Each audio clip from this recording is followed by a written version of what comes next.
This video was inspired by the volume of ads I've been getting since last year on investing in fine wine. What caught my attention was the fact that they've been using the phrase fine wine, and I'm asking myself, wine should be wine. Why are you calling some kind of wine fine wine?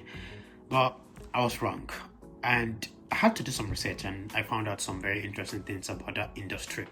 We all know that wines are classified based on their color, like red wine, white wine, etc. The variety of the grape used for producing the wine, the region the wine was coming from, the sweetness of the wine, the production method, and then the quality of the wine. When it comes to fine wine, it's literally the same thing, but it's that gray area of extremity when they're classifying fine wine, where they say fine wine are the creme de la creme of wines. I mean, they're the top-notch wine, and that's why wealthy people collect them.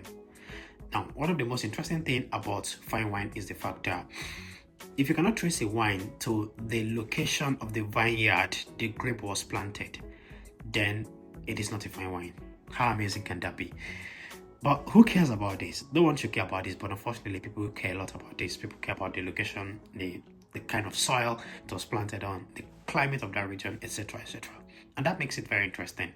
And another thing that's so interesting about fine wine is the fact that the longer it takes to make this wine, the better the quality. And even after making this wine, the longer they store it in a barrel, the better the quality. And I was seeing that there are some wines that were made 30, 40 years ago that are still in the barrel. They've never opened them. That's interesting to also know. So let's go back to what makes fine wine an investable asset. These wealthy people over the years have been trying to collect the best of wine. Why? Because they are scarce, they have a potential of increasing in price, it is exclusive, and it has a prestige to it. And this most valuable thing I saw about it is the fact that wines are stable. That means they are not volatile.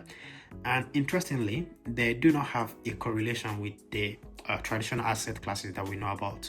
I mean, you know that gold and other things can be a little bit correlated to other assets, but wines don't have a correlation with the traditional asset. It is in a different class of it too. So it became an interesting thing for wealthy people to use it as a hedge against a volatile market, etc. And this makes it very interesting.